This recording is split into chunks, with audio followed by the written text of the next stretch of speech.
Good afternoon, everyone, and welcome on into the Full Court Press. Jason Walker here with Eric Frandsen on 106.9 FM, 1390 AM The Fan.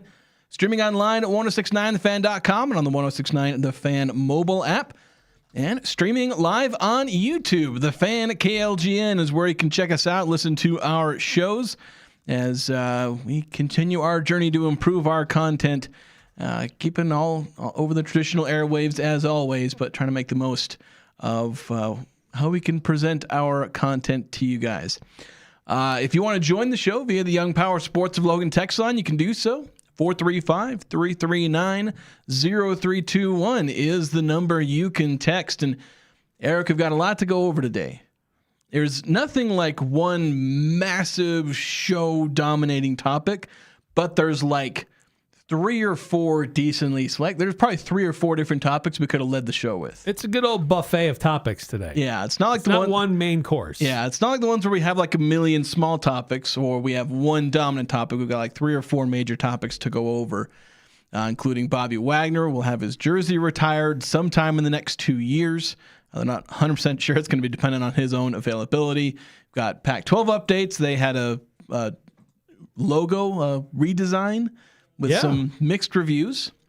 Women's basketball signing a transfer from Providence. There's also other Pac-12 news.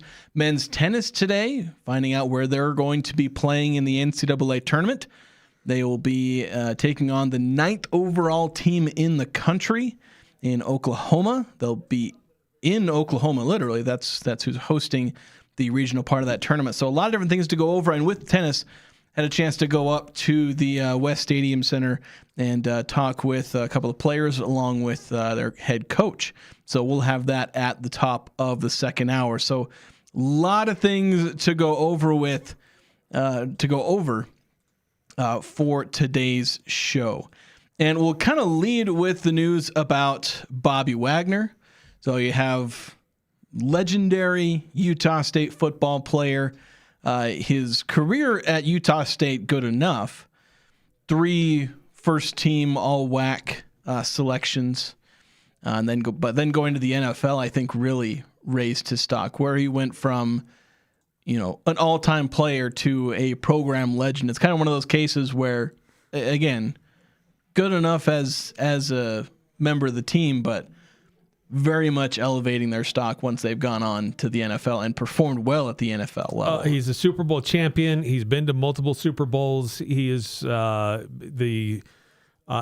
go down as the NFL leader in tackles when this is all said and done. Ben, so long as he plays this next season, which by all accounts he will be playing. Yeah, it's looking like he's on that trajectory, going down as arguably the best linebacker in NFL history. Yeah, I know that you can. Some people will look at different metrics to determine which linebacker is the best, but Bobby Wagner is in that conversation. I don't care what metric you want to decide to use.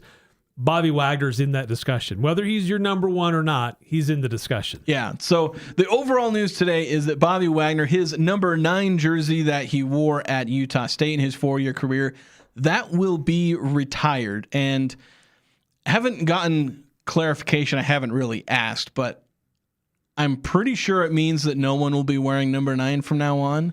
They've usually clarified to some degree, because in basketball they've done this jersey honoring thing where players will have their jerseys in the rafters, but if you look at the jersey numbers in the rafters, half of those numbers are being worn by players on the team. Yes. So it's not a jersey retirement. They do have 2 numbers that are straight up retired that you cannot wear. Number 33 for Wayne Estes and number 6 for Burt Cook. All of the other numbers, J.C. Carroll, Greg Grant. I mean, Sam Merrill and Greg Grant, we made it with 2 number 5s hanging up in the rafters in the Spectrum. But with football, they have only ever retired the numbers of 2 players, and they are from a long time ago. Elmer Bear Ward, who's from an era that I haven't even really looked into, I think back in the 40s. He was the first ever player that they retired his number 35. And then obviously number 71 for Merlin Olsen, who really, I think, still goes down as the greatest player to ever wear a Utah State uniform, whether at Utah State or, a Utah State athlete representing the Aggies in a professional league. Yeah, I mean, just what Merlin Olsen did on the field as an Aggie, on the field in the NFL, and then after that, and in the broadcast booth as a longtime broadcaster for the NFL. I mean, he's legendary in the NFL, period. Not just among Utah State alum, but Bobby Wagner is in that same discussion. He's in that same kind of stratosphere now. What Bobby does post-playing career, we don't know yet. But here's a guy. He's going to be the commencement speaker for Utah State coming up here. What is that, like this week, next week? And he's going to have his jersey retired. This is a guy that, besides like all the tackles and the on-field success, this is also somebody who every year is his team's representative for the the Walter Camp? Yeah, so Walter Payton Man of the Year. Oh yeah, Walter. Which I Payton. believe he won it in 2025. Yes, he did win it here recently, and that's a player on the team, and the teammates, they nominate this player. They determine which player will represent the team. The player on their team who best connects with community, who does things for community programs and fundraising and outreach and things like that. Bobby Wagner is perennially his team's representative in that award. And he did actually finally win it here recently, not that long ago. But this is a guy who goes about his business on the field and off the field, helping people and just being a great model of a professional and somebody who is a great role model for Utah State. Yeah, so he will have that jersey retirement. Now, the details of when this is going to happen are a little fuzzy. Mostly it's just dependent on can they line up a date with Bobby Wagner to get this settled, because it's going to be at a halftime ceremony at a Utah State home game, obviously, this year or next year. That's kind of what they're tentatively planning. But it is kind of based around, okay, when are the home games and when is Bobby Wagner going to be available? Because he is very much still planning on his NFL career. He is, I believe, heading into a free agent period. And for most players, when you're 35 years old, he's going on 36 in about 2 months here. For most players at that age, you're heading into free agency and everyone's like, yeah, well, you were good way back when, but maybe we don't necessarily want you. But Bobby Wagner is still a desired free agent. The Washington Commanders, their fan base very much still wants Bobby Wagner around. Although I read one article where somebody was predicting that the Cincinnati Bengals were going to try and go after him and see if they could sign him. Because at this point, not only is he still a productive linebacker, last year he had 162 tackles, which was, I think, third most in his career, in his age 35 season. Yes, he continues to perform at a super high level. Mind you, some of those he had 100. His second highest was 167 tackles, and that was in 16 games. So playing 17-game season has helped him a little bit, but still, 162 tackles in his age 35 season. So not only is he still a productive linebacker, he is obviously a very important veteran presence. Especially for a team like Washington, who are trying to get, they went to the NFC title game a couple years back. They're trying to get into that. They've got a young quarterback that they're trying to work into being a playoff star. And if you go to Cincinnati, they've been trying to build around Joe Burrow, so that's a team that could be looking for a veteran linebacker. So Bobby Wagner, even in the late stages of entering his mid-30s, essentially, still a desired commodity. He isn't desperately trying to fit onto a roster. He is a desired free agent. And so he's going to have a pick of probably several teams, depending on if he wants to stay in Washington or go somewhere else. And this next season will be a pretty big one for him, because it's the season where he will have a chance to break the all-time NFL career tackles record. Currently, it's held by Ray Lewis. He has 2,059 tackles in his career. Bobby Wagner is third. I forget who was between him for third. I can't remember if it was Junior Seau or somebody else. I think he has surpassed Junior Seau. Okay. I know he's third. I just couldn't remember who was in second. Yeah. But Bobby Wagner has exactly 2,000 tackles. And so he needs 60. So roughly 1/3 of his typical production in an NFL season. If he so even if he gets injured, like halfway through next season, he will probably have already broken the record at that point. Even if he has a sharp decline in production, where he only has 80, 90 tackles, which again would be 70 less than what he did last year, he would still break the NFL record. So he is essentially one healthy season away from being the NFL's all-time leader in tacklers. And to be honest, I kind of hope that the halftime ceremony, the one where they honor his number, happens after he breaks the record, assuming that nothing goes wrong on his path to breaking that record. Because it'd be really nice to be able to introduce him as the NFL's all-time leader in tackles. So Ray Lewis is number 1 at 2,059. London Fletcher is number 2 at 2,039. Another Washington linebacker. With Bobby Wagner at 3rd at 2,000. Junior Seau had 1,847. So he surpassed him a minute ago. But by the way, USU commencement on Wednesday.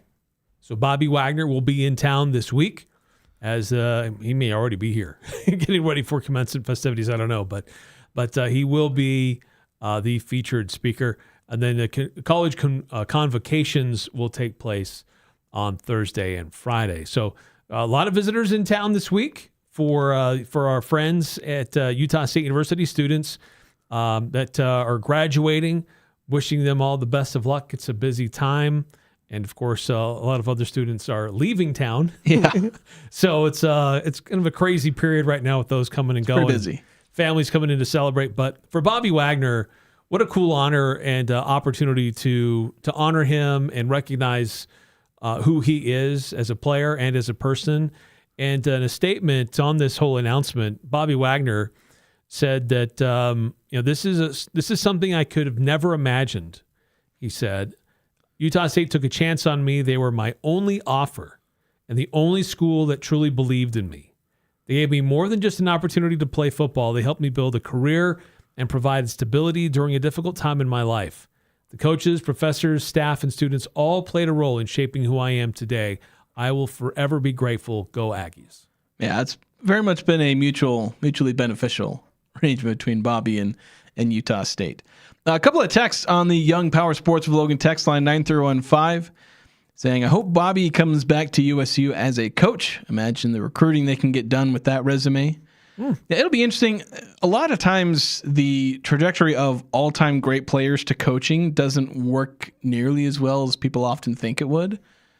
When you look at great coaches, they tend to be blunt, mediocre players. Like Right. Bronco Mendenhall was a junior college, did eventually get to Division I football, but, nothing special as a football player, but obviously good as a coach.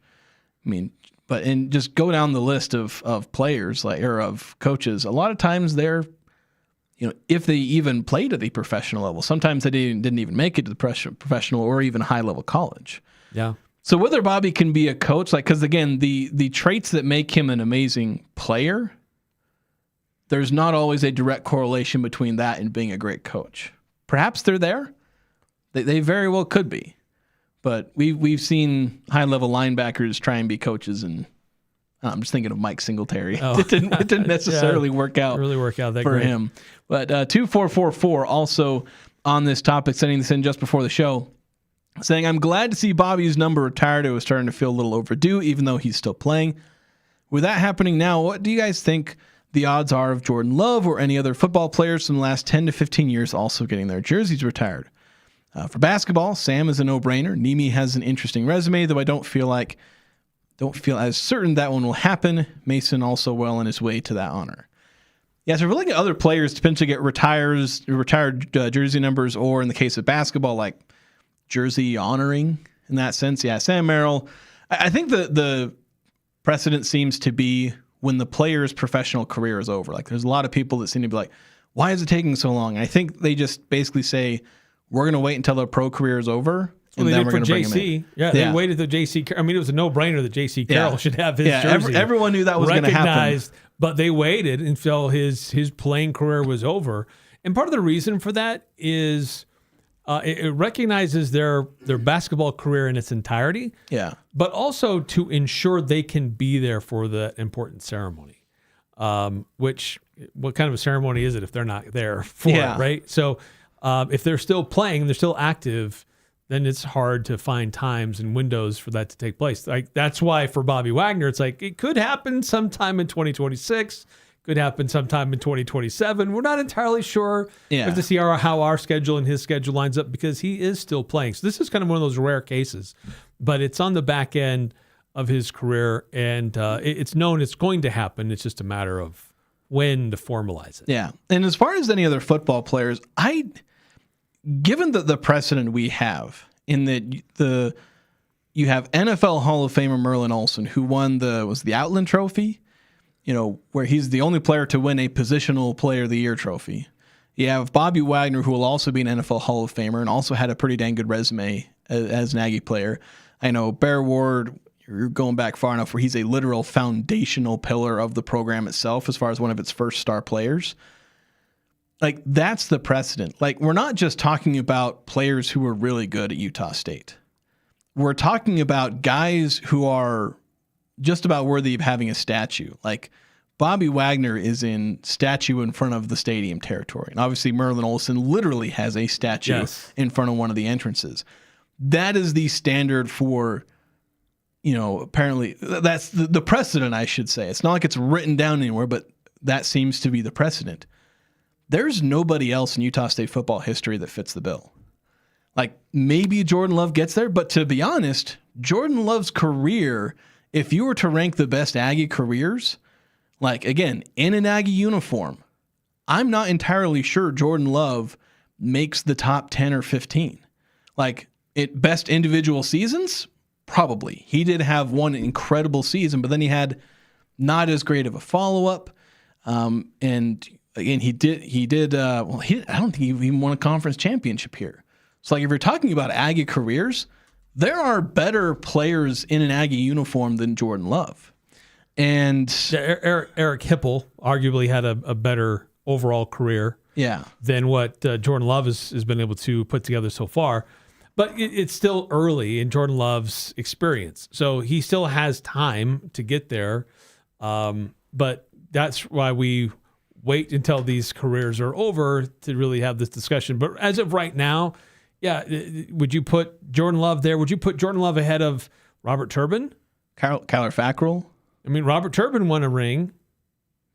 Now, he was not like the main running back, but he was on the team. He certainly had a role. He played a role. Yeah, you have the Vigils. Yeah. And so Tyler Larson had a long career in the NFL. Donald Penn did pretty well in the NFL. I think that you can list off a lot of great players, but nobody... and again, they're great players. And you're talking about guys, a lot of those players we're listing off are guys who will make the Utah State Hall of Fame or are already in the Utah State Hall of Fame. But we're not talking about the really good players that Utah State has. We are talking about, this is your Mount Rushmore. These are the guys who you are carving, chiseling in stone into the side of the mountain. Or in this case, putting their name on the side of your stadium. These are names that when everyone looks at that, they know exactly who they are. Heard the names, they know their legacy, and let's not leave out Anthony Calvillo. Yeah, he had a tremendous career, not in the NFL. Yeah, in the CFL, but it was in the CFL. I mean, all kinds of passing yards, touchdowns. He won championships, but because he's not in the NFL, he often gets overlooked. Yeah, so I think that while there are a lot of great players, and you can have that conversation. And I think the line apparently has been set. And maybe part of the reason why there just hasn't been any jersey retirements is because, to be quite frank, the quality of Utah State's program between Merlin Olsen and Bobby Wagner was not particularly great. No. The level of success was not really there. Yeah. So we've successful players at that level were hard to find. So we've seen more players that might normally have been in that, jersey retirement. Like with basketball, we've seen a steady stream of like one per decade or so that have been worthy of that honor for Utah State basketball, going from Wayne Estes all the way to, Sam Merrill's likely to be the next one, and J.C. Carroll is the most recent. where you've had one like the 60s, the 70s, 80s, 90s, 2000s. J.C. Carroll being that 2000s. We'll have Sam Merrill in the 2010s, and Mason Falslev as a player who I think will likely be there as someone who has that for the 2020s. So football doesn't quite have that string of success going all the way back to the 60s or 70s. We got to take a break. We've got a few more texts coming in, so let's continue this conversation on the other side. Bobby Wagner getting his jersey retired. Any other possibilities for basketball or for especially football, since that's what Bobby Wagner played? Yes. We'll talk about that next here on the Full Court Press.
Welcome back to the Full Court Press. Jason Walker here with Eric Frandsen talking Utah State football. Kind of a little bit basketball because there's kind of a side conversation attached to that. Jersey retirements or number retirement, because there is a difference. There's jersey retirement / honoring, and number retiring is, to my knowledge, nobody can wear number 71 or 35. I really only checked last year's roster. Not that 71 is a super popular number, though 35 is. It's a more popular number. Worn by running backs or defensive backs. But, yeah, number 9, which is a very popular number. Yeah, very common. And interesting in the NFL, if he couldn't wear 9, he would wear 4 or 5, 45. That's true. As you combine those two to make 9. And he still wears that, even though for about 4 or 5 years now, he's been able to wear number 9. But he's stuck with 54. Although he did wear 45 with the Rams, which is, Yeah, he goes back. Just that backwards. Back and forth. Let's get back to the Young Power Sports of Logan text line. A couple of comments coming through. 5344. USU is no Colorado. Players don't get their jerseys retired here for being the coach's son and or being pretty good for a year or two. Yeah, like that was the weirdest thing. Yeah, Colorado, I get Travis Hunter, if you have a player who wins the Heisman, that is automatic jersey retirement. Oh, yeah. And what he did to earn that was very special. But Shedeur getting in as well for being a decent quarterback. Yeah, decent. Yeah, he wasn't great. Yeah, being a 6th-round draft pick. I think he had either a barely winning or barely losing record as a starting quarterback. Yeah, that was very that's like Jordan Love, he was spectacular here at Utah State. Had one of the most memorable seasons in program history. And that alone has his name kind of in that conversation because of his season was that strong. And then as a year after that, I talk about it as a bit of a letdown, but it was mostly a letdown because of its comparison to 2018. Yeah. If 2019 stands actually pretty decently on its own. On its own, it was a good season. But when you compare it to what he did it's the year before. It's only a letdown because of what he did in 2018. 0016, Elmer Bear Ward had a couple of grandsons who played for the Aggies who weren't too bad of players. Brian and Jeff Hunsaker. Not too bad. Didn't know that. That's awesome. Thanks for letting us know. Yeah, 2444 offering a suggestion. Kevin Curtis, maybe. Kevin Curtis was a great wide receiver for Utah State back in the day. He was able to make it to the NFL, played for the Eagles for a little while, had some cancer that took him away from the game, and he was able to have a long road to recover to get back. But kind of had a hard time sticking with an NFL team after that. Yeah, he had a couple good seasons as a receiver. He was also a kick returner. I mean, just speedy player. Yeah. So, like, I think Kevin Curtis and then Logan Cooley, I think is probably one of your other... Chris Cooley? Oh, Chris Cooley, sorry. Yeah, Logan Cooley is currently playing on the ice later tonight. But it's a different sport, different team. But Chris Cooley, I mean, besides being a great Aggie tight end and a great career with the Redskins... because that's who he played for at the time. Yeah, at the Redskins. Redskins at the time. He's also a Logan native. Yeah. So having that local connection is awesome. Yeah, he's all like Merlin Olsen, where Merlin Olsen was not just a great player at Utah State, he's a product of the Valley. Yes. And so that's something that's obviously amazing. And Chris Cooley also has had quite a career after playing as a longtime analyst for their radio play-by-play. And so or part of their studio program, a studio crew. With the Redskins / Washington Nationals. Yeah. So. 8968, making sure we don't forget that Merlin Olsen was also an actor with Father Murphy on Little House on the Prairie. He was a great pitchman too. FTD Flowers, and there was another one. It was like a rental car company, if I'm not mistaken. But Merlin Olsen. He did a little bit of everything. Did a lot. He was a Renaissance man. Yeah, very, very talented human being. So, yeah, that just kind of ends up being an interesting conversation of like, who do you honor as like the best of the best? Because I always worry about you basically get kind of the NBA it's the Basketball Hall of Fame. It's not the NBA Hall of Fame, but like you get this sense that you have to honor everybody who had at least a pretty good career.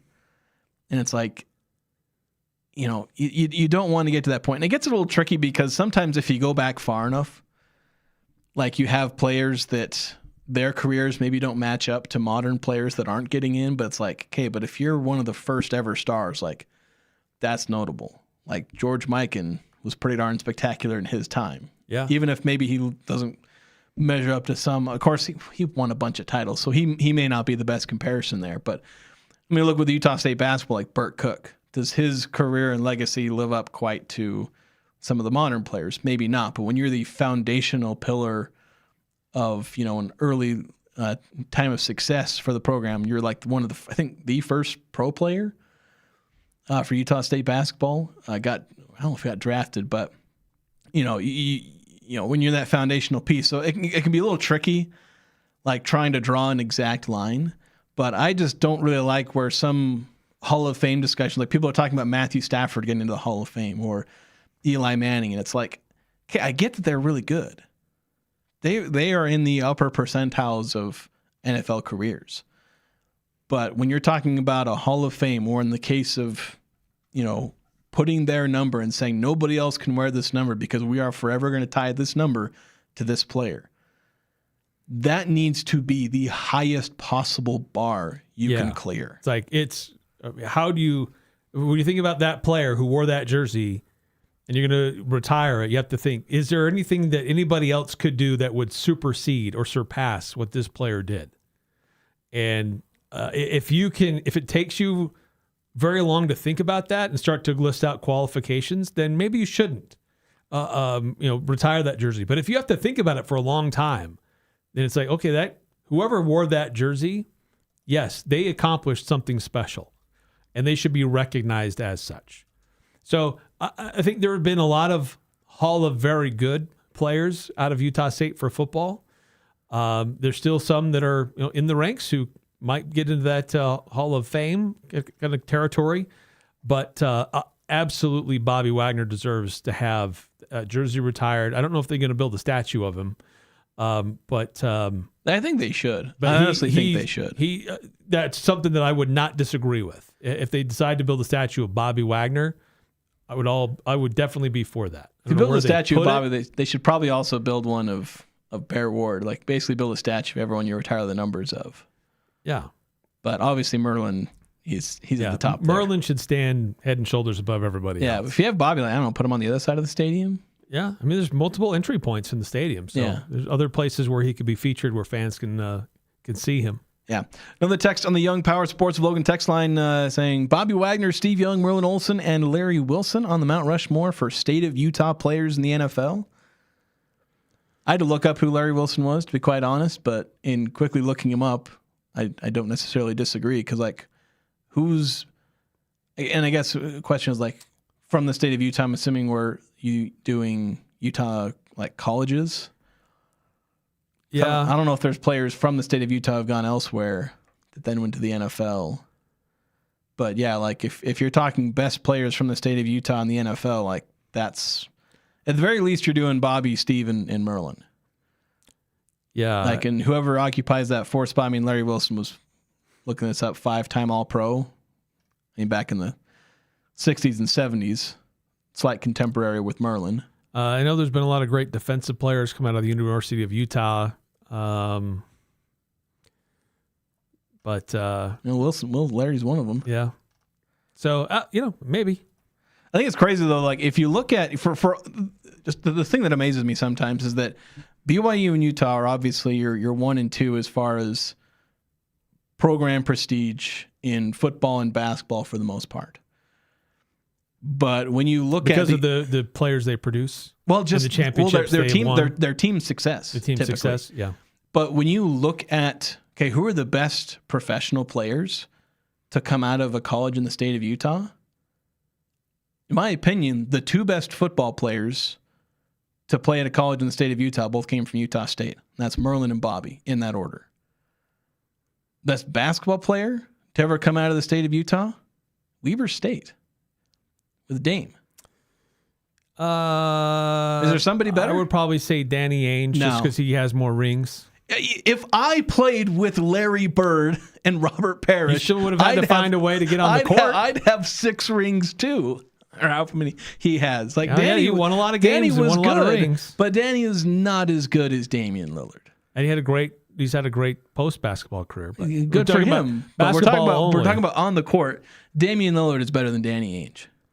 As a pure player, yes. Yes. Damian Lillard carried his team.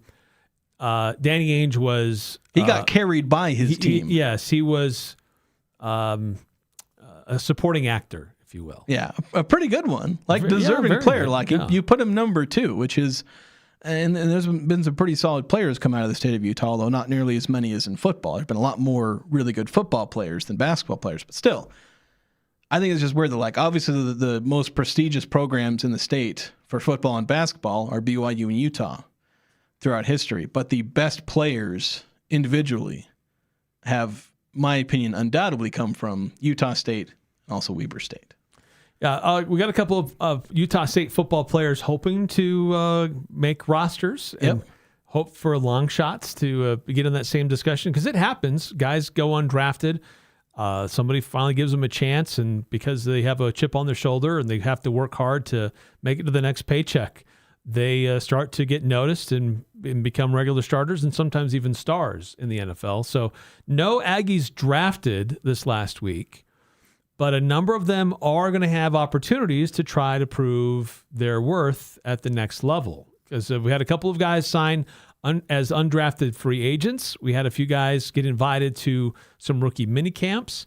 And Jason, you published this, and just shortly after you hit publish, there was another one that got an invite. So I got to go update that. Yeah, 6 players who have a chance. As you mentioned, 2 undrafted free agents, 4 rookie mini camp invites. So we'll go into who those players are and maybe some others who are going to maybe try and latch on, maybe a couple more names that we could see as late additions. One big name, I'm surprised, still has not landed anywhere yet. Yeah, so we'll talk about that next here on the Full Court Press.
Ready to shake things up, Cache Valley? Live Young Rentals is now open at Young Power Sports. They've got street bikes, side-by-sides, watercraft for rental. Call 435-755-7111. Get out and go. Have some fun. It will warm up, and you will want to get out and explore and have some fun. So you don't want to go buy your own gear. You can rent it first at Live Young Rentals, 435-755-7111. On the Young Power Sports of Logan text line, and if you want to text in any of your thoughts on any of the topics we go over, 435-339-0321 is the number you can text. And on that text line, we have 898791 saying Merlin Olsen and Steve Young are the best Utah college athletes to play in the NFL. Merlin was unbelievable, and Young won 2 NFL MVPs and a Super Bowl MVP. Yeah, I put Merlin and Bobby, but like if you want to say Merlin and Steve, like I'm not really going to argue with that much because I think that 2 NFL MVPs and a Super Bowl MVP, and he has how many rings does he have? He only won 1 as a starter, but I think he has 2. I think he had 2 more as a backup. But like, still, I don't think Merlin ever won a Super Bowl. I don't think he did. I don't think he did. So yeah, like those 2, I'd put Bobby up there just partly because he's going to hold an all-time record, very likely. But that is a worthy debate, though I think Merlin does come in as the top one. So the NFL draft has come and gone. We didn't hear any Utah State football players' names called while that was taking place in Pittsburgh, but the draft ends and then immediately teams go into another mode where they're trying to sign players as undrafted free agents, and they still want to fill their rosters and try to find a diamond in the rough. And then beyond that, they do rookie camp, mini camp invites, right? And so there's a number of Aggies that are in that category. And so Jason, the undrafted free agents, they've got a better chance, but it's still not guaranteed. The rookie mini camps, if you perform well, you get invited to the next mini camp, and then you get invited to the next OTA or whatever. Yeah. And so there's still a lot that has to happen. As an undrafted free agent, you've got a little bit easier path, but again, it's not guaranteed, and you still have to work hard. Yeah, like you're at least going to be kind of part of the offseason roster. You're likely to be in the preseason games and things like that. You're on the roster's ballooned up to like 90 people. So you're part of that, like, again, 90-ish person roster. But that's not a guarantee because they're going to trim that down to 53. And if you're lucky, you make 53. If you're slightly less lucky, you make the practice squad. But with the practice squad being like 14 or 15, I think, I can't remember, like, there are about 20-ish players on that 90-man roster that are just going to get cut, and they got nowhere to go unless they make somebody else's practice squad, which actually does happen a decent amount of time. You get cut by one team after camp, and then you go to somebody else's practice squad. But still, that's a rough journey. So all of these Aggies who didn't get drafted have one of the tougher paths to making a roster, let alone getting a chance to perform and go from there. So those who got the undrafted free agent opportunities, wide receiver Brady Boyd and defensive back Noah Avenger. And so Boyd is signing with Jacksonville, and Avenger is with the Chargers. Yeah. And so those two, they're signed as undrafted free agents. But then you've got a number of other players who got invitations to rookie minicamps. Bryson Barnes with the Cleveland Browns. Brock Lane with a couple of different teams, as he was invited to participate with the Titans, but also with the Colts. So those must not be happening at the same time. They're going to have a bit of a gap there. Yeah, there's players that are invited to multiple rookie camps sometimes. That does happen. Yes. And then who did we leave out? Miles Davis. Yeah, Miles Davis. So you have Bryson Barnes, Brock Lane, Miles Davis, and then now John Miller. Yeah, John Miller. When I published the article on Cache Valley Daily, if you go look it up right now, it does not include John Miller, probably because at the time of publishing, he had not been announced as participating in any mini camps, but the Denver Broncos inviting him to their rookie mini camps. You're up to 6 players who either signed an undrafted free agent contract or received a mini camp offer. By the way, Miles Davis will be participating with the Seahawks. Yeah. But one name we didn't notice, Jason, or didn't mention, is Ike Larson. And this surprises me a little bit that somebody hasn't given him an opportunity to showcase his ability and his skill set. Yeah, it is interesting because I think that probably the biggest issue for him is he's just a little bit small to play the position that he does. He's a free safety, and free safeties in the NFL, you got to be about 1 or 2 inches taller and about 10 or 15 pounds bigger. And so where he didn't have a super dominant season, by the end, he didn't follow the career trajectory we were all kind of projecting onto him. The way he missed 6 games, that didn't help. Yeah.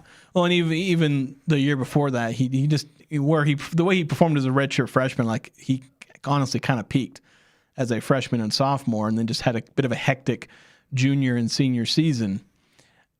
But to me, I feel like there is overlooked talent there. I don't know if he could play, line up at safety. He may not have the size. I think he has most of the athleticism. I think he would work out pretty well as like a career special teams guy. There are guys who are able to come in. They're, special teamers are just a certain kind of crazy, to be perfectly honest. And I say that in a good way. The kind of crazy that good NFL players kind of have to be. And I think, when you look back at at Ike Larson's, best moments, a lot of them come on special teams. His ability to make things happen. He's just got a nose for the ball. And I think that's something that he could do at the NFL level. Now, can you sell yourself, as an undrafted free agent on being that kind of player? That's a bit of a hard sell because you have to be a really good special teams player to command a roster spot based solely on that. That's a tricky thing to sell by saying, I'm just going to be your special teams guy. Well, we want a guy who can actually play the position and be a special teams guy. That's why we've kind of seen the death of the designated kick returner because it's just, we'll just throw our third string running back out there. Yeah. Yeah. So that's kind of the hard sell for Ike Larson. And I think that's where I think he has the potential to be that kind of player. It's just something that I don't think NFL teams are really looking for. They're looking, they'll have that special teams guy, but it's usually something that they evolve into after they've given up on maybe their positional potential. Their potential as a wide receiver or defensive back. They bring them in on the hopes of developing them into that, and then they discover they can actually do this. They kind of fall backwards into it. Most teams aren't bringing Ike Larson in because they seemingly, this is their opinion, not necessarily mine, they don't see his potential as a safety. And I outline maybe why not. I highlight athleticism and things like that. It's part of why Danny Woodward didn't. He was a bit small and also had some injury history. But Ike Larson is getting overlooked because they don't seem to believe he can be his position, and he can't get in the door to maybe sneak in as a specialist. Yeah, and sometimes they'll bring guys on for depth and to be backups, but the way that they actually see the field is on special teams. Like Tipa Naliai was a guy who was he was an edge rusher for Utah State at the NFL level. He was more of a linebacker, but Green Bay, he's a bit of a stand-up edge rusher. Yeah, Green Bay had enough depth at those positions, and he really didn't see time at that position, but he did see reps on the field with making special teams plays. And then if a linebacker got hurt, then he could slide in and be an outside linebacker and fill that spot. But for Ike Larson, I'm a little surprised that he hasn't received at least a minicamp invite yet. Now, like we just said with John Miller, that just happened in the last hour. So these invitations are still being sent out. So there's still a chance that Ike Larson could end up at one of these camps. And we hope that he does. But I don't know. I mean, the UFL is probably the next best thing for these guys to try out if they can't make it on an NFL team. Of course, the problem is the UFL season's basically over. That's the thing I kind of like about the UFL is and I don't think it's really billing itself it's not billing itself as an NFL competitor, and it's not billing itself as a path to the NFL, because it can't really be a path to the NFL because it runs in concert with all the draft stuff and all these other things where it's hard to pitch yourself to the NFL where you're playing an NFL season, you're playing a football season, then you go straight into mini camps, and then you play a full NFL season. Yeah, your body's not up for that. You can't do year-round football. So that's something that's I think really hard for the UFL. And then obviously you can't build yourself as an NFL competitor because nobody competes with the NFL. The only kind of competition to the NFL is college football, but obviously that's still subordinate. And college football actually has to have government legislation to protect itself from the NFL, so to avoid the NFL from honing in on its turf. One quick text before we go to break, 8968, saying, you're right about BYU. They will always be a legend in their own mind. And also asking, have the Rams ever won a Super Bowl? Yes. It wasn't that long ago, just 3 years ago. 2021, and then they also, the greatest show on turf, actually won a Super Bowl. They didn't just lose to the Patriots, to Tom Brady. They did win a Super Bowl. That was Mike Jones, the tackle, that won them the Super Bowl there. 2444 with a good question. Let's we have to table that. We got to take a timeout. But which of these undrafted players has the best chance of making a roster? Yeah. So, or at least trying to stick somewhere. Maybe not on the teams that they're trying out for, but because sometimes they'll participate. The team doesn't have a shot, but other teams take notice and snatch them up because of injury, or they just like what they're doing. Yeah. So we can discuss that coming up on the other side of this timeout here on the Full Court Press.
Batteries, headlights, wiper blades, and more, all in stock and on sale now at your locally owned Napa Auto Parts stores. Chemical Guys car wash and detailing kits, you can get them for only $49.99. Air fresheners, shop towels, sea foam, and more. Again, on sale at your locally owned Napa Auto Parts stores. They got locations from Preston all the way down to Providence. And a question from 2444 asking which of the undrafted football players think has the best chance to stick in the NFL. So you got Bryson Barnes. I'm forgetting Brock every Lane, single one. Brock Miles Lane, Davis. Miles Davis, Brady Boyd, John Miller. and who's the other one? He was the one that signed an undrafted free agent. Noah Avenger. So those are all the players. And when I looked at them, like I looked up just kind of briefly the situations for the two undrafted free agents, Noah Avenger and Brady Boyd. And I'm going to be perfectly honest, they got a tough hill to climb, both of them. The Jaguars have a pretty decent, not necessarily a star-studded, but a pretty decent wide receiver room where they've got some guys coming back, especially the top of the. And I know none of these guys are like fighting to be at the top of the depth chart. They're fighting to be kind of on the bottom of that depth chart. So maybe they can find a spot there just to stick on the roster and maybe work their way up from there. But both the Jaguars have a good wide receiver room in some decent depth, and the Chargers have a decent secondary. So it's like those are both position groups that are going to be kind of hard. So with that current team, so to be honest, their better path may be kind of something you highlighted, where ball out in as best you can during camp, during preseason. Probably end up getting cut by the team you're currently on, but there are a lot of teams who, well, they see what you did with the other team during camp and they say, well, we want you on our practice squad. Yeah, our position group isn't as robust as that other team, so we need more help. So that's something that if you're looking at Brady Boyd and Noah Avenger, where they're fighting through pretty tough position groups, it may be, maybe they still end up on the back end because, again, I was looking more at the top of those position groups, and I'm not an NFL encyclopedia on how good the depth, like 1 through 8 of your safety and wide receiver rooms are for the Jaguars and the Chargers. I barely know the Patriots. I'm a fan of that team. Yeah. But we'll see. But I look at like just pure talent and body type and ability. I think Brock Lane may have a bit of a shot if he can stay healthy. That maybe is a bit of a strike against him is his injury history, but that's a tight end who can make plays. Yeah, and he would be a great asset to any team. Yeah, but I actually like Brady Boyd. I think he has probably your best potential. Any of the players going to rookie mini camps, that's just hard. That is the most uphill battle. You're starting at the literal bottom and trying to fight your way to the top. So it's hard. We'll see if any of them do it, but as far as best chance to stick, I would probably give that to Brady Boyd. Just his athleticism and ability to make a play.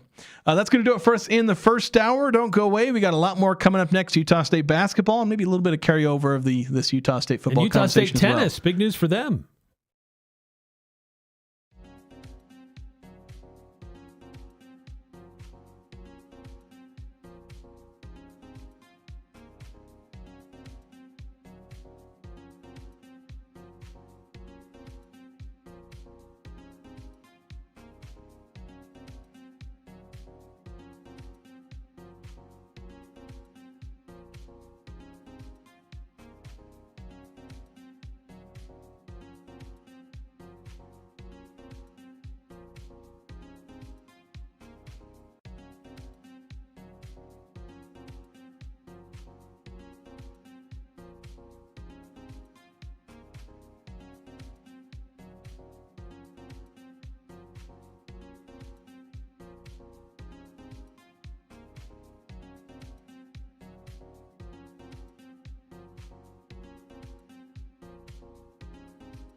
Welcome on back to the Full Court Press. Jason Walker here with Eric Frandsen on 106.9 FM, 1390 AM The Fan. Streaming online at 1069thefan.com and on the 1069 The Fan mobile app. And streaming live on YouTube. The Fan KLGN is where you can find our YouTube video streams. So we've been talking Utah State football, particularly Bobby Wagner, the Aggie program legend who will be having his number retired this year or next year. Date to be determined based on the availability of Bobby, who is still currently going through the final years of his NFL career. Right. When does Utah State have a home game? When would Bobby Wagner have an open date? So you still got to line those things up to finally determine when it will be. I've heard some people already suggesting that whenever that happens, they need to wear the throwback jerseys like he played in. I'll be honest, I'm not a huge fan of those jerseys. No, but it's a throwback, so there's going to be some people who will like it. Those were special times. Just not a huge fan of that logo. I mean, the jerseys themselves were fine. It's just when I uploaded a picture for the article and it was from him way back when. It's just like, I don't know, those jerseys, man. That old Utah State U is just like, it was fine at the time, but then you go through the last now 12-ish years of the current logo. I know it's gone through some minor changes, but like you look at the current Utah State logo, like it and the kind of the alternate bowl logo, and then you look back at the old one, it's like they got their charm, but like they're doing much better for logos now. It's a lot better right now. Yeah.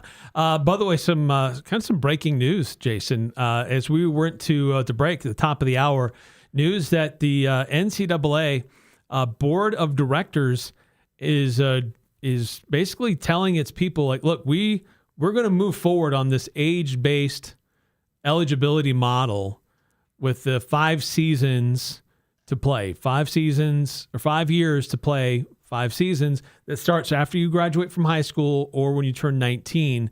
And the other aspect of this too that they're saying is this will not grandfather in anybody. So anybody who just recently graduated who was hoping that this new rule would allow them to get an extra year of eligibility, they basically are saying, like, no, this will not affect those players. It will only go into effect in years going forward. So people like MJ Collins would not be granted an extra year of eligibility, but players like Mason Falslev or, I guess more specifically, Carson Templin could have another year. So this affects future Aggies, but it doesn't really help any former or past Aggies. Yeah, and I really like that we're getting clarity on that. That's something that I talked about last week, and I'm sure the NCAA must have clearly listened to me, taken my advice. Yeah, they listened. Yes, they do. I'm sure that they listened to my advice, and it's the only reason they did it. But it's good because, like, while this legislation, like, it's currently still like advancing, that it's going through committees and votes and things like that. So I don't think it's officially implemented yet. No, but it's certainly on its way there. Yeah, the board of directors, they've approved it. They want the cabinet. I don't know the difference between the two. It's a bunch of people who are getting happen. A bunch of people who are basically paid to go to meetings. All the top people in the NCAA, basically, they're on this same path right now. But what's really nice about this, well, it may be tough for guys like MJ Collins to get another year. What's nice is that this provides some definitive calendaring, if you will, about where things are going for college basketball. There are a lot of teams who have been reserving a couple of spots on their rosters waiting to see what this ruling would look like. Do they get to go out there and find a 5th-year graduate senior? Yeah. These are or do they go and use that spot for somebody else? Do they add some veteran leadership on their team, or you just got to find another player out of the portal? Yeah, these were potentially going to be some of the most suddenly incredibly valuable players on the market. Like, at this point where a lot of teams are starting to get to the end of their rosters, the end of their NIL money, and all this kind of stuff. And so you're picking up guys, they're like, oh, we're taking a flyer. Like Utah State, they signed Bron Roberts. This is a guy who's tore his ACL in February. You're stashing him. And, even if he hadn't torn his ACL, he was a backup center on a JUCO team last year. He was probably going to be a stash anyway. Now you're talking about, instead of picking up those guys at the end of your roster, you're maybe looking at a guy who has 4 years of experience. Just imagine MJ Collins, picking up MJ Collins versus picking up Luke Kearney or Pavle Stasic. Like, that's the kind of difference as far as some of the last pickups you make. Yeah. And so that's what a lot of coaches were like, we have to plan for this. We have to at least reserve some space. But now as the space was getting less and less, it was beginning to stall because teams could still sign players, but okay, we have 1 or 2 spots reserved for the maybe 50-year seniors. Well, suddenly when you only have 1 or 2 spots left on your roster, you don't look to sign anybody else because you're maybe holding off. So there were teams that were beginning to stall and not sign anybody. You potentially have hundreds of recruits. Like, imagine every team in the NCAA holding 2 or 3 spots. That's like 700 to 800 open roster spots for like potentially 13 or 1,400 players all vying for those roster spots between junior college, Division II, Division III, and other Division I transfers.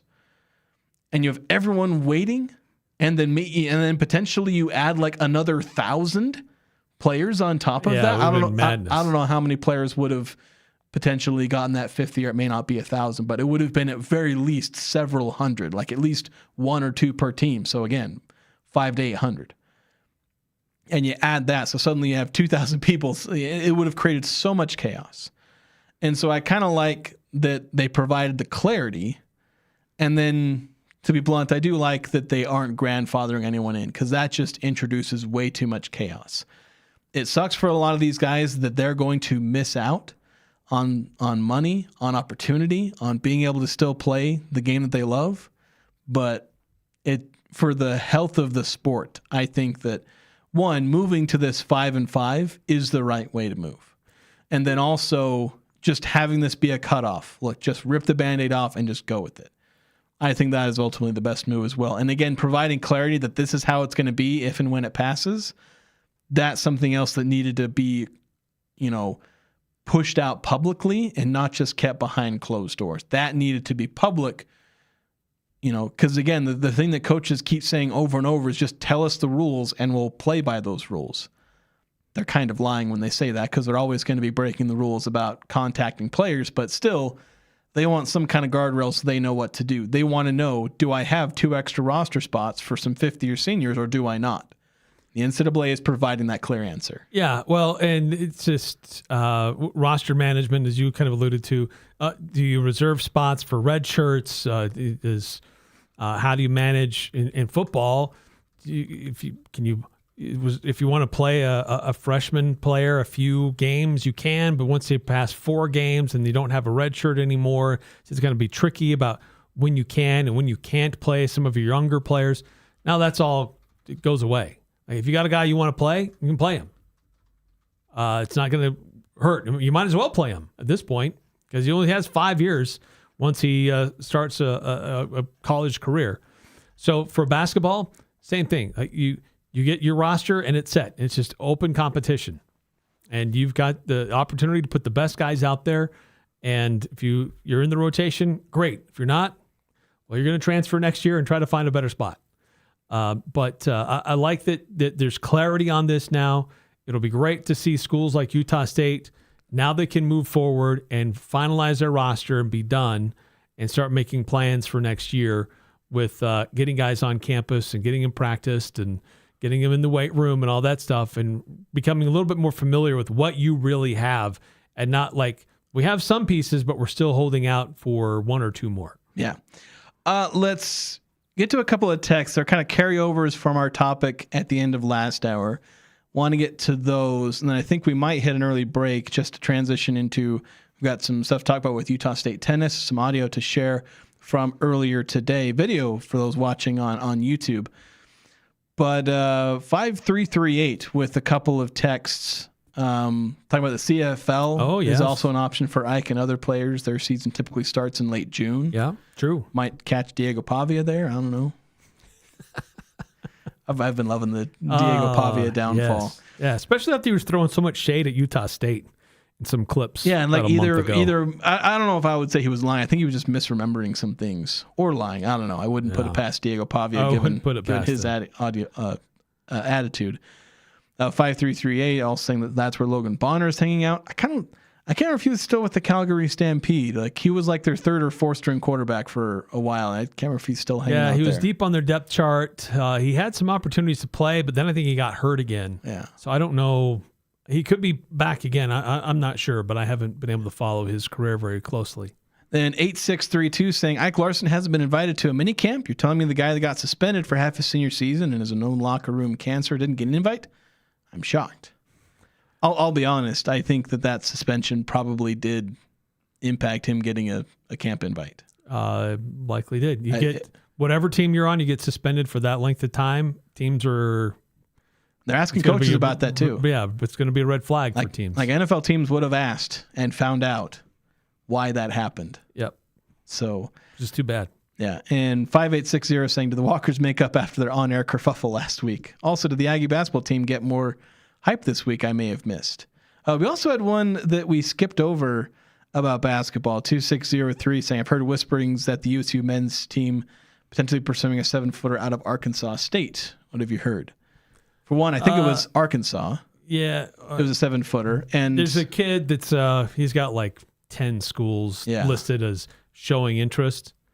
So I wouldn't expect Utah State's on that list, but usually when you're on one of those lists, it means that the agent's trying to find somebody else. Yeah. As far as me and JD, we're fine. Yeah. We literally were fine. Well, I mean, obviously there was some time to cool down, but we were you guys are good. We were good immediately after the show, and the last few days we've been hanging out in the same studio while he was doing his recording. So we're fine. We're both adults. Yeah. So does Utah State need another 7-footer? I don't know. They've got a lot of big dudes. At this point, probably not. I mean, one of their 7-footers is going to be AWOL this upcoming season. But you still have 2 7-footers, 2 6'8" guys who are power forward, small ball center types. So, and we've talked about how much the Aggies maybe need a little bit more length on the wing. It's nice to have 7-footers, but like Memphis stacked a bunch of 7-footers. They didn't necessarily go anywhere. Oregon State stacked 7-footers. They didn't necessarily going anywhere. Like, you do need them. You do want them. But you don't need a million of them. Yeah, if you need to go in a quick lineup, if you want shooters, you want to go like as I call it, a lightning lineup. You can't have too many big guys lumbering around because they struggle to keep up that same level of pace. Especially mid-major ball. Like you're playing a bunch of teams. Usually they don't have 7-footers, so you got to be able to play lineups that can match with them. You like to be able to go big eventually, so that when you face the Big Ten teams that start like a 7-foot guy, a 6'9" guy, and a 6'8" guy, you want to have the size to be able to match that. But for a lot of your time in mid-major ball or even high mid-major ball, you want to be able to keep up with those quicker lineups while having the versatility to go big. And Utah State, with the roster construction so far, seems to be trending toward having that versatility to be able to go bigger than they were able to go during pretty much the entire Calhoun era, where they were pretty much small, and like if they had to go extreme big, they didn't really have the horses to do that. But they were really good in their sphere. Like obviously those were 2 fantastic teams. Ben Jacobson looking to have a little bit more size, and we'll see about the versatility. We'll go through a ton of that once the roster is fully formed. I know it's like 80% formed, so we can get a pretty good idea. But once it's fully formed, we'll have a pretty good idea of the complete roster versatility that they had. Like last year's roster was really versatile, except for the small case of you don't have the high end size. They were versatile in everything below that highest end size category. Right. Yeah. They couldn't really go jumbo. Yeah. And I think this roster with what Ben Jacobson's putting together looks like they could. Now we still, those last 2 spots remaining, but they may have a little bit more structure and options to go big if they need to. Yeah, but we'll see if they have the exact same versatility as the Aggies did last year, where I don't know if they're going to be as switchable as they were last year. Now, mind you, the defensive scheme doesn't call for being switchable. That's why Calhoun had the roster he did, is because his defense required everyone to switch, so he got a bunch of players who could switch on to everybody else. Ben Jacobson's defense doesn't require that. So while he is getting guys who still have can play multiple positions aspect to them, there's fewer guys who fit into that positionless type of sphere. They're pretty clearly like one or two different positions. Yeah. So it's interesting to see the way the rosters are being built. Hey, by the way, one other thing on this is kind of path that they're going on now with 5-for-5, 5 to play 5, is some reporting here that apparently at the request of the Big Ten, there's a slight change of rules in notification of transfer, and they have to basically illustrate how they did not tamper. Otherwise, it's assumed that they did tamper. Really? Yes. It says that the board also introduced a proposal that would direct the infractions process to presume violations occurred in cases of impermissible contact with transfer students. If the proposal is adopted in June, schools suspected of tampering with student athletes prior to their entry into the transfer portal would need to demonstrate the violation did not occur to avoid penalties. So it's going to be assumed that tampering is taking place unless you can prove otherwise. So it's the presumption of guilt here, unless proven innocent.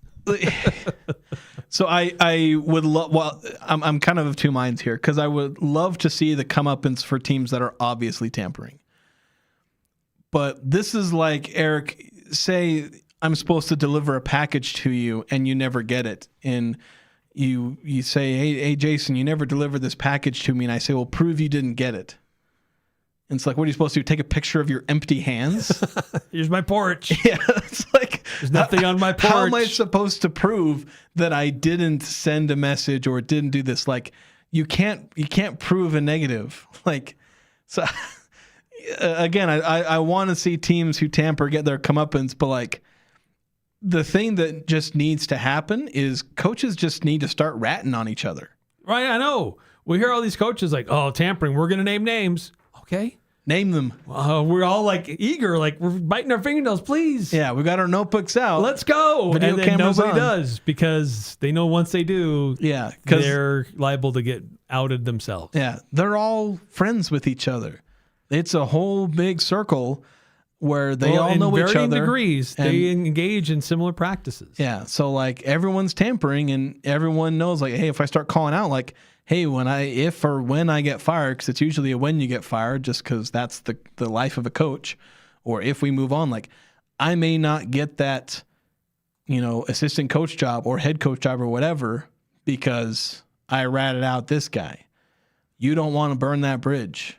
Coaching is full of all these bridges, and you do not want to burn any of them. No. So the only time I think I saw somebody post DMs that some coaches were sending to this guy's players, but I think the guy was like Division III women's basketball, so wasn't exactly the highest level of basketball being played. I mean, if it was Division III men's or Division III, like I'm not throwing shade at the women here, but it was just like Division III basketball. And so, or it might have even been junior college basketball. So it's like, some people are willing to do that because they don't give a crap. But like Broncos, I would hope Bronco would do that because like he don't care. This is probably going to be his last job. Like he's probably going to retire once he's done with Utah State. Be it he gets fired or retires, this is probably his last gig as a football coach.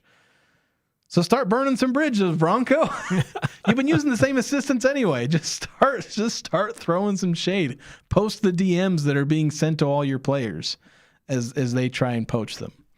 5338 on the text line. Jason and JD just engaged in a harmless Walker family hockey scrum. There you go. Yeah, that's work it out. Yeah, that's fine. We worked out. Like I said, we're adults. We know how to when we get mad at each other, we know how to make up and move on from it. So even though there's video evidence of us getting mad at each other, there's no it didn't stay after that. When I got back, I brought back the conflict T-shirt. You heard of these?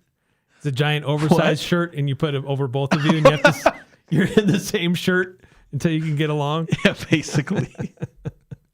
Yeah, we have to talk it over. We have to sit in a room, and Eric's like, "All right, so how did it make you feel?" Hug it out. Let's go. Basically. So, all right, so we got to take a break. When we come back, we're going to talk Utah State men's tennis. We talked about them last weekend as they were gunning for a Mountain West Championship conference tournament championship. They'd already won the regular season title.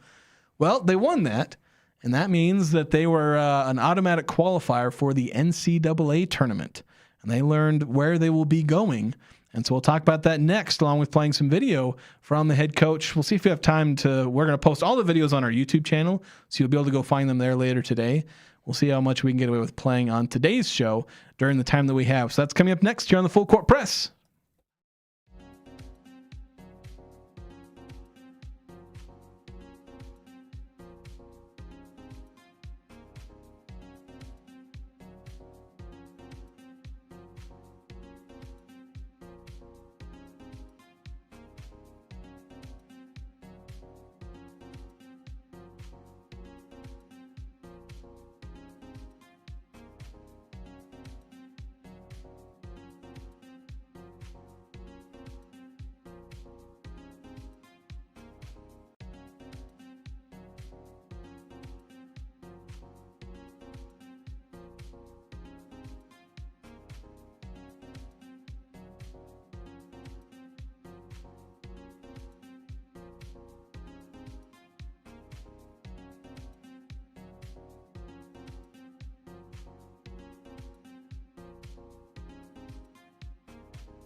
Mountain Valley Heating and Air is offering $25 carbon monoxide home safety inspections. As you make your family safer, every dollar helps more families in need receive a complete HVAC system for free during the Field of Love Heating and Air Conditioning giveaway. So you can get your family more safe with this carbon monoxide home safety inspection. But in the process, you're going to also help other families receive a full HVAC system for free. They gave away 5 of these last year. They're going to give away 10 this year. Go to mtnvalleyhvac.com. Nominate a family in need today, or just schedule your own safety inspection, and Mountain Valley Heating and Air can come take care of you. So earlier today, Utah State men's tennis, they were up in the Founders Suite of the West Stadium Center up at Maverick Stadium, just above Merlin Olsen Field. And they were waiting to see where they would be in the NCAA tournament. They knew they would be there by virtue of winning the Mountain West Conference tournament, just adding to the stack of Mountain West tournament or Mountain West championship trophies that Utah State is building up in their trophy case. 9 this season between, I think, 5 different programs, a bunch of which have swept the regular season and conference tournament, which men's tennis did. So they were figuring out where they were going to be in the NCAA tournament, a 64-team field. So I wasn't sure if men's tennis even did like the 64-team tournament. I wasn't as aware, because I know tennis is just kind of with, it's kind of like track and field in some sense, where like it's this combination of team and individual sport. It's kind of it's just interesting how it fits within the college sports landscape, where it's kind of in the intersection of international and national. But anyway, that tangent aside, they were figuring out where they were going to be. And the way the NCAA tournament works is that they're the top 16 seeds, 1 through 16, the first team through the 16th best team, according to the rankings. Those teams all host a 4-team regional bracket, essentially. Okay. Attached, obviously, to the larger bracket. So Utah State was looking not only what team are they going to face, but where are they going to go? Which of those potential host teams are they going to end up playing? And they found out that they're going to be playing number 9 Oklahoma. Now, again, this isn't 9-seed Oklahoma as in like an 8 versus 9 seed. This is 9th best team in the country, Oklahoma, that they're going to be facing out of the SEC. So this is a very difficult matchup. And it's a team that their head coach, Aaron, had to practice how to pronounce it, and I butchered it already because the pronunciation guide is on his page. Where was it? I don't want to butcher his name. Where is the Payanen. Aaron Payanen. Had a chance to talk to Aaron along with a couple of different players, a couple of their stars. There's one veteran that we talked to, along with one of the younger players, Jean-Baptiste Baden and Xavier Calvillo, excuse me. See, I'm butchering names today, Eric.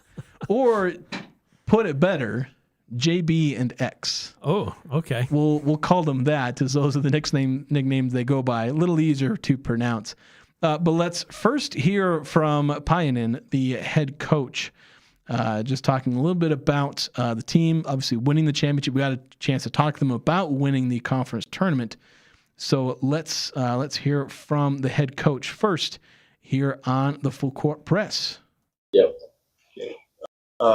Start off, just thoughts on winning a title and getting into the NCAA tournament for the first time since 2018.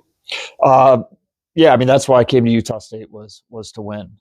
When I left Detroit, was having some success there, so I knew my next stop, I wanted to go somewhere where I could win, and have been able to do that. Just haven't been able to get over that hump of winning the tournament, the conference tournament, and getting into the NCAA. So glad we could finally do it. Glad we could do it with this group. They're excited.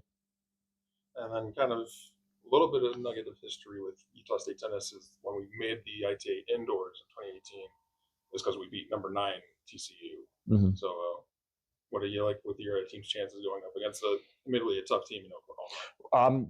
First thing I'm going to do once I get out of here is I'm going to start looking up the team, looking up the players, see if I can get some scouting reports, and hopefully have a better answer to that question. So just what's it been for you kind of building this team up? I mean, you took over this team, you had COVID, all this kind of stuff, and finally getting this team over the hump of the NCAA tournament. Just what has that truly meant for you after several years for this program? I came in during COVID, and we were down. I think we only won 3 matches that year, so I had to build things back to where they were. The 2 previous coaches, James Wilson and Clancy Shields, did a phenomenal job here, so I'm glad that we were able to build it back, and won a conference championship regular season a couple of years ago, and have been pretty consistent, top 2, 3 in the conference. So definitely excited that we were able to win the tournament, to be a part of that. I can't help but think of all the work that the guys have put in this year and how much they've improved from the fall until now. The development here has just been unbelievable. Coach, you were just talking about grit in that other room. Just how important was, going through the adversity you guys went through in this Mountain West tournament, and to be able to overcome that, because you guys were sort of cruising along there for quite a while, but to really have to face that adversity and power through that. Well, I was thinking about that going into the tournament, that score lines, it looked like it had been relatively easy. I mean, it wasn't. The talent in the conference this year is as high as it's ever been. There's more teams in the conference this year, but was just thinking about all the sweeps that we had on early in the year, what was going to happen when we were pushed. And we've lost a few 4-3 matches earlier in the year. So to be able to get it done in the semis and finals was incredible, because wasn't really sure what to expect, but really trust the guys. Could see how determined they were going into the tournament, how excited they were for it. So, glad we could do it. How difficult does preparation kind of become, because you've just gone through conference schedule, and know all the teams, you watch film on all, and then suddenly you're facing a team, admittedly you know really nothing about because you haven't faced them. Just how difficult does that preparation become for all the guys? Well, I was talking to them earlier today at practice about, we try to have scouting reports, and sometimes the scouting reports are spot on, sometimes they're not. So if they're not, then it's all about preparation. And a few of the matches that we played this week in the conference tournament, could think back to specific things we were doing as a team or individually that helped us get prepared for the matchups that we had. Because, going to the conference tournament, we don't know exactly what the matchups are going to be until all the lineups are released. So, we haven't seen Oklahoma. We haven't seen any of the other teams in that division. So we got to trust that everything we've done up to this point is going to prepare us for success. And obviously a big part of that success has been in doubles. And you guys, went through a really long streak of winning all these doubles points in matches. Did drop that point against UNLV. And Oklahoma has a very strong doubles team as well. So just how important is, starting strong and winning that doubles point going to be to potentially upsetting Oklahoma? Oh, it's huge. It's 1 point, but a minimum 4 guys have to come out as winners. We did lose the doubles point to UNLV. Last regular season of the match, we lost the doubles point to Boise, so we proved ourselves we can still figure out a way to get 4 points. But it's definitely huge going into a match like this. Obviously a lot more momentum moving into singles, and our doubles has very much improved this year. Last year we struggled a little bit at the beginning of the season, but our doubles has improved a lot. And today in practice, we did, especially at the end, a lot of double stuff. So definitely want to make sure that we come out and compete in doubles. And I know we will. I know the guys are going to be so excited as soon as we get on the court and the match starts. And how much will you be leaning on, JB, someone who has competed in the SEC, obviously, the senior, the leader of this group? How much will you sort of lean on him and just, helping to galvanize the group, prepare the group for this tough SEC matchup? Yeah, he's the oldest guy on the team. He has seen some SEC action, so we're actually going to get ready to go meet right now as a team. So I'll be curious to get his thoughts. But one thing that I think we have shown this year is everyone that's been playing is somebody that we can count on. What's it kind of been like for you as coaching as a program to be part of an athletic department where, like, everywhere you look, some of the other programs are winning championships. You're winning championships. When you had Manny in there watching the selection show where they won Mountain West champions. Just what's it been like being part of? Well, I hope the fan base here really appreciates what they have in Utah State athletics. It's not like this really anywhere else. To have 9 conference, I think that's where we're at right now, 9 conference championships. That's incredible. So for the fans out there, enjoy it, appreciate it, because it's not like this at every other university. So, yeah, that's Aaron Painen, Utah State men's tennis head coach. And I really like what he said at the end there, where I asked him about, all the championships the programmers won, and he's been in a couple of different programs, and he's like, yeah, it's not like this everywhere. You're not at a program where like every other team is winning a championship. You're usually lucky if every other team is good, let alone every other team winning a championship. I mean, it's literally, with Utah State, 1 in 3 programs won a conference title this year. Like, just programs, period. I think they have 14 between men's and women's, and 5 of them won championships. And not just won championships, most of them won multiple championships. So it's pretty insane for Utah State. I have enough time, I think, to play another one of these interviews. Again, all of them will be up on our YouTube channel if you want to watch them a little bit later. But JB, he's one of their veteran players. I believe he's their number 1 singles guy. He was the athlete of the week this week for Utah State. Yeah, athlete of the week. I believe he had the championship clinching match where the Aggies won 4-3, and he was the one who sealed it off against Boise State in the Mountain West Championship match. And also an interesting perspective because, well, I can't remember if we noted this on the show at the end of last week, but the University of Arkansas cutting their men's and women's tennis teams. True. JB came from the University of Arkansas. Oh. So I actually had a chance to ask him about that. So we'll get his perspective on winning the championship as well as a little bit of what's going on there at the University of Arkansas. So let's hear from JB. Let's see if I get this right, though, if I remember which clip is the right one.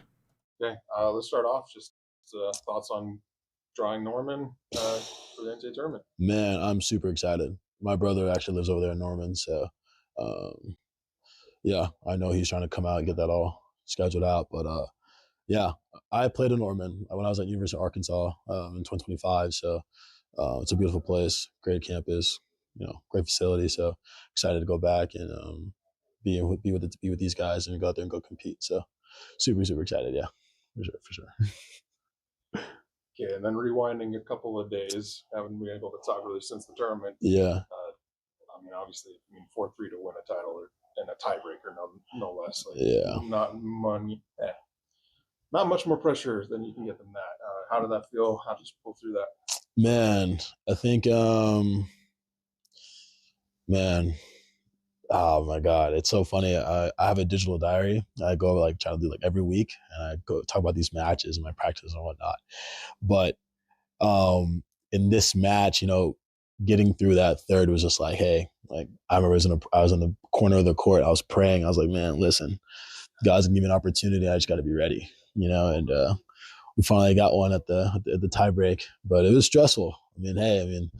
Competing with the crowd like that, as rowdy as they are, as tough as Boise is, in Vegas and at night at all, I haven't played a night match in a minute, so the pressure was up, and at least I'm out there with my guys, so it definitely made a big deal for sure. Yeah. What was this whole season like for you? Just the journey to being, Mountain West champions, obviously regular season and the conference tournament. What did that mean for you individually, and then just kind of speaking for the team as well? What's that mean like for you guys? I want to talk about the team first. As a whole, from the fall to now, we've been working so hard, and I feel like I've been so lucky to have these guys as my teammates. They've been holding me really accountable and making me better as a player and as a friend, as a brother for these guys. So, that's grown me into a man that I can feel proud of for sure. And I feel like that's kind of trickled onto the court. But of course, too, individually, hey, getting wins is amazing, right? So winning is always fun, but doing the work with your guys and watching your boys do well, watching X do his thing against UNLV, watching X is a personal thing for me, but watching X kind of succeed during March made me realize I needed to work harder. I don't know. It was kind of this mini competition in myself. I was like, I want to be like that. I want to win too. And it just kind of motivated me to be a better player, and could not have had any better way to end the season. So, yeah. You mentioned your experience competing in Norman. Just what sort of extra insight could you maybe bring just about competing against that team, competing in the SEC? Yeah, the SEC is the top of the division for a reason. So we're playing a really tough team, and the intensity that Oklahoma brings is like no other. So I'm fortunate to know some of those guys on the team, and knowing them as players, as people. They're great guys, and they are competitors. So luckily for us too, we are too. We're a couple of dogs out there as well. So I'm excited. I'm excited for everyone to be out there and to compete, because I believe in my guys, and man, just another opportunity to get better. Another opportunity to get 1% better throughout the match. So it's a big one for me. Was it a little bittersweet looking at Arkansas? They make the tournament, but also kind of the recent news about programs. Yeah. When I got the message on social media that they were getting cut, I immediately texted the women's staff, who were quite close. Got text from the assistants, head coach as well. Just these are people's livelihoods. So it's no longer about the tennis racket. It's no longer about past experiences. I think it's just hey, as people, hey, whatever your next step is, like, good luck, and I think you'll be just fine. Arkansas staff has some really quality people, so I think they'll be all right for sure. Coach in there, he was just talking about, the grit that you guys needed to have in this Mountain West tournament. How important was it for you guys to go through that? Because obviously you would have just loved sweeps, but I think just with all the success you guys have had, maybe a little adversity this time of year could be helpful to just build character. Yeah, that's a great point, because we lost against LMU and UC Davis in 4-3s, and I think ever since then it was a really big turnaround for us as a team and for me as a person. And at the end of the season, when you're playing the two most important matches of the year for you, playing conference, to get your bid into NCAAs, to come out with those 4-3s, to me shows a lot how much we've grown as a team, how much guys have grown individually, and their growth, like this team and the growth they've done on themselves. I wouldn't have been able to win my match without them. So this is a full-on team effort, and just a blessing to be with these guys and watch them grow 100% from fall to spring. It's an absolute pleasure. Yeah. So that was Utah State senior Jean-Baptiste Baden. Again, their top singles player. Again, formerly of University of Arkansas. So that was something that's obviously that's tough for him. Like people he still knows and is close with, seeing them essentially lose their livelihood or have to, go somewhere else for that. But obviously really fun for him, like his journey this season. I mean, he talked about like him and, some of this was on camera, some of it wasn't. And we'll have Xavier Calvello, his interview on the YouTube channel later. But like even after we turned off the cameras, like you can tell those two were close. Like they inspire each other. They're just how close they are. And they even have like random connections. Like I think I can't remember the exact, like I think JB's like uncle knows a relative of X, and it's like, and so X also went on a visit to Arkansas while JB was there. So it's like there's all these connections. But then obviously now at Utah State, they've obviously become close friends, competitors. Like they are competitors against each other. Yeah. But it's kind of weird how tennis works that way. Yeah. But it's also the competition that elevates each other, where it's not this toxic competition. It's this, we are making each other better type of competition. Then X sharpens iron. And X is going to be taking JB's spot, like in that number one single spot this upcoming season. So it was really cool to be able to see that word. Tennis, I don't spend a whole lot of time following tennis, but it's like, this is obviously a fantastic program right now with some fantastic athletes and fantastic people as well. You can tell that the love they have for each other as a team. Yeah, and it's been a while since Utah State's been in this position. What is it, 2017 was the last time Utah State was able to send a team? 2018, yeah. Okay, so it's been a while. This isn't something that happens regularly with this sport at Utah State. So super happy for them, excited for them. A tough draw with Oklahoma. Yeah, it's going to be a tough team. Going up against some talented athletes, but you never know. Yeah, never know. They on a roll. Last time, this is something that Daniel, the SID for men's tennis, told me. Like last time they were in the tournament, part of the reason they got in is because they beat the number 9 team in the country. So, just saying, could happen again. Could happen. We got to take a break. We're a little overdue, so we'll be back after this here on the Full Court Press. More breaking news: conference realignment. Maybe we'll talk about it, but also Utah State football as another player has received an invite for minicamp for an NFL team. So we'll get to that next here on the Full Court Press.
Birdie's Golf Lounge is just about open. I believe they're opening. We got the early birdies pricing, $129 a month before opening. That ends April 30th, so only a few days. You only got a few days till the end of the month to check this out. And why would you want to pay $129 a month for this? Well, I'll tell you, for one, it's normally $260. You're getting pretty good value. They got Swing AI coach systems, Unicore iXO2 launch monitors. They got 2 additional cameras for the best analysis possible of your golf swing. They got over 2,000 courses available with this. Created using LiDAR. So this is like you're basically playing the golf course in 2,000 of them available. Top of the line launch monitors, 3 internal cameras. Again, just the most accurate readings possible. This is top of the line stuff. Again, Birdie's Golf Lounge over on 650 North, 870 West in Logan. So, a little bit of breaking news. We're talking about how I published earlier today that 5 Utah State players had either signed an undrafted free agent contract or received an NFL camp invite. Well, I shouldn't have put a number in the headline because I'm going to have to go rework it to at least 7 now. Yeah, 2 more today. Yeah, 2 more today as John Miller joined that group. And then just as we were listening to Utah State men's tennis coach and players talk about their trip to the NCAA tournament, there was another mini camp invite announced, and Bryson Taylor is being invited to the Falcons mini camp. So there we go. 7 players. Aggies trying to make their entry into the NFL. Good for him. So we actually, after about 30 seconds of being on the air, we've actually kind of got to take another break because we went really long on that last segment. Yeah, but congrats. Another player trying to make his mark in the NFL. And best of luck to Utah State tennis as they get a chance to compete at the NCAAs and move on. So really exciting stuff happening for Utah State athletics now. So one more break, and then we're going to do pick 6. If I can add up who won pick 6, I actually still don't know who won. So if I can do that during this break, we'll find out. Or Eric's going to have to help me out.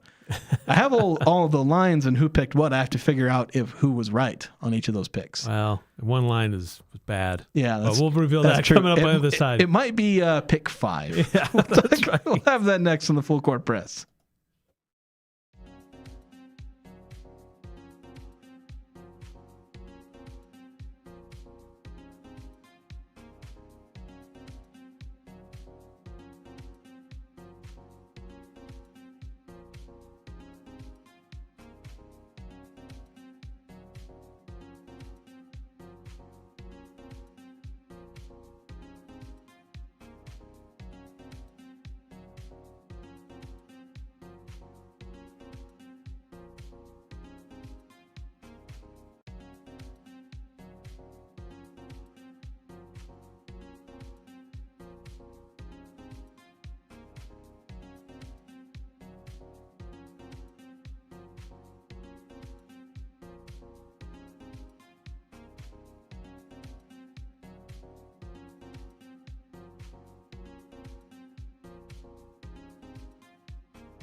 Welcome back to the Full Court Press, and we have the reveal of pick 6.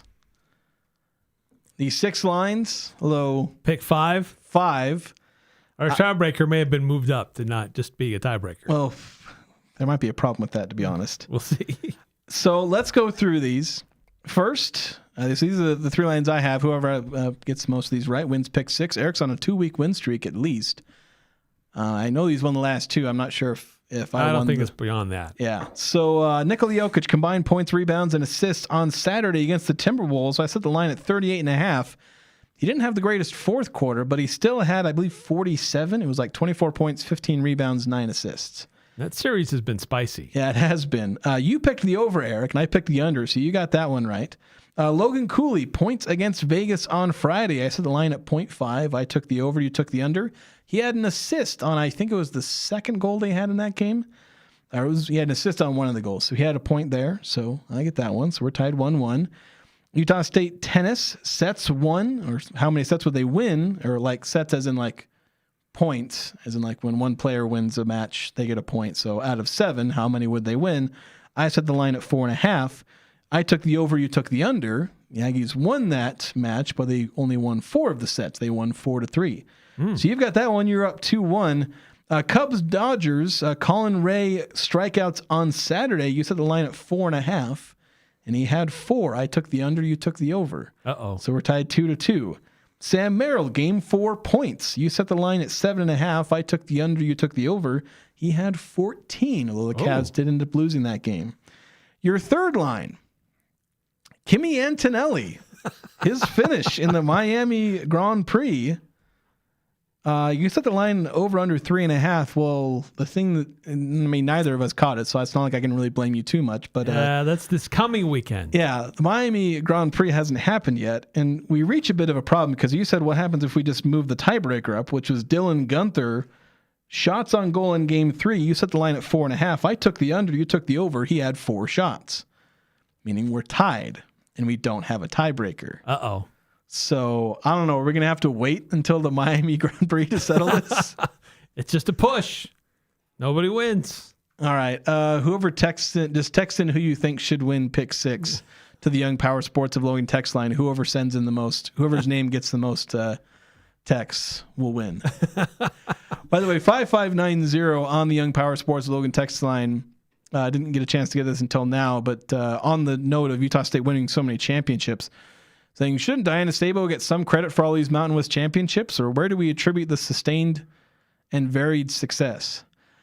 It's kind of an interesting thing because, like, Utah State has just been pretty good at hiring coaches and program builders, and it's spanned athletic directors. Like, every single one of them has hired good coaches. I mean, Diana Sabo hired Jared Calhoun. Didn't she hire another coach too? I think she also hired Wes Brooks.